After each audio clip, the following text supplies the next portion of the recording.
Wooden floors are great because no matter what, they can always be sanded back to their former glory. But the thought of being on your hands and knees with a block of wood and some sandpaper is daunting. But not to worry, because that's a thing of the past.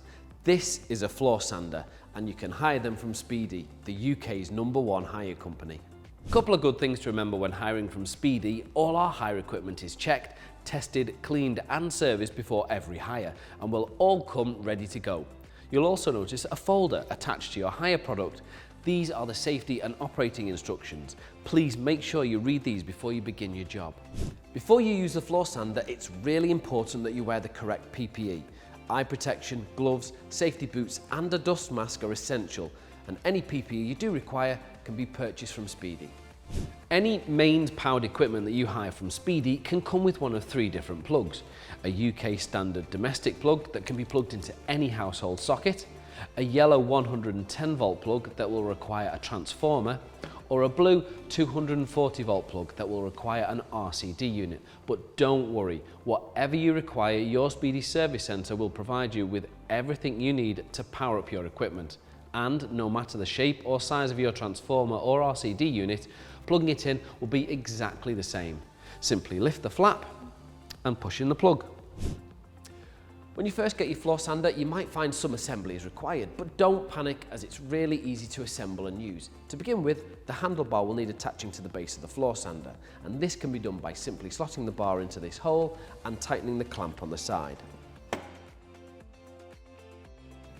Now you need to plug this cable into the base of the floor sander. The cable has an L-shaped pin within the plug, and all you need to do is line the L-shaped pin with the L-shaped slot on the base of the floor sander, push it in and give it a turn. The next thing you're going to need to do is attach the bag. This bag catches all of the dust from the floor you are sanding, so it's really important you install it correctly. And this can be done by pushing the grey pipe into the hole at the base of the floor sander and then securing the bag to the other end, ensuring that the drawstring is pulled tight. The final stage is attaching the sandpaper. Speedy offers a range of different sandpapers for this machine. Fine sandpaper is ideal for finishing off your floors, medium paper is ideal for removing varnish, and coarse paper is ideal for removing debris like plaster or paint. If you're unsure what you need, just ask your local Speedy Service Centre and they'll be happy to advise you. And any sandpaper you need can be purchased from Speedy, and whatever type of sandpaper you get, fitting it to the floor sander will be the same. Lie the floor sander down and lift the door at the front. This will give you access to the drum that the sandpaper needs to be attached to. On the drum, you need to locate the locking bar.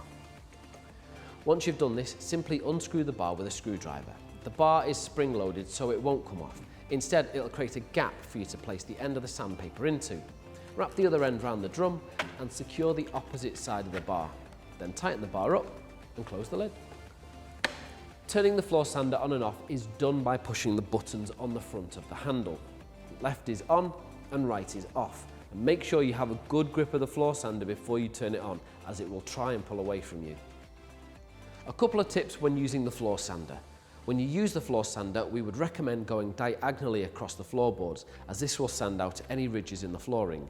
Make sure you remove any sharp objects such as nails or screws from your floorboards, as these can catch the paper and tear it. When you come to the end of a run, always disengage the drum from the floor by tilting the floor sander back slightly. This will prevent the sander from creating ridges in your floor. You will notice that the floor sander is unable to reach right to the edges of your floor, so it's likely that you will also need an edging sander, which is ideal for tackling the outer areas around your floor. For more information on that, click the link above. If you have any issues with any of the products you hire from Speedy, just give your local service centre a call, as we are always available to help, and remember to always check the safety and operating guidance before you use any hire product.